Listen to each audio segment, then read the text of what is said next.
Siguradong uulan ng block shot sa darating na season para sa Lakers dahil kina Christian Wood at Anthony Davis. Pero bago yan, Luka Doncic, posibleng first NBA player daw na sumahod ng 80 million sa isang season. Isa nga po sa best superstar na meron ng NBA ngayon ay si Luka Doncic at maraming naniniwala na isang MVP level na ito. Patunay na nga pong pagiging 4 times All-Star nito at pagkakasama sa All-NBA First Team ng 4 na sunod na season.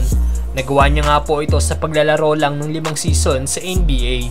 At dahil sa patuloy na pagtaas ng sahod ng mga NBA player, gaya na lang ng pag-sign ni Jaylen Brown ng $304 million contract sa Celtics noong nakaraan, ayon nga po sa NBA analyst na si Bobby Marks, posibleng si Doncic daw ang kauna-unahang NBA player na kumita ng 80 million sa loob ng isang season.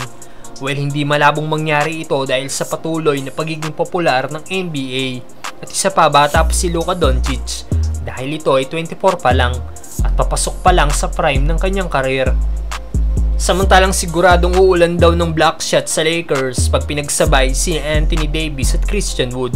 Mas lalo nga pong lumalim ang roster ng Lakers matapos na kunin ng team ang big man na si Christian Wood. Marami nagsabi na ito na daw dapat ang gawing primary center ng Lakers at ibalik si Davis bilang power forward.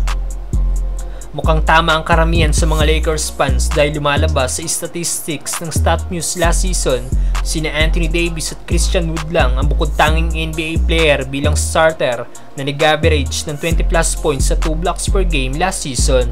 Nag-average nga po si Wood ng 20.4 points, 9.4 rebounds sa 2.3 blocks per game bilang starter sa Dallas Mavericks. Samantalang may 26.2 points, 12.6 rebounds at 2 blocks per game naman si Anthony Davis. Siguradong magkakaroon ng solid rim protector at uulan ng block shot sa Lakers gaya noong 2020 season kung saan nakuha nila ang kampyonato. Sang-ayon ba kayong gawing primary center ng Lakers si Christian Wood, mga brother?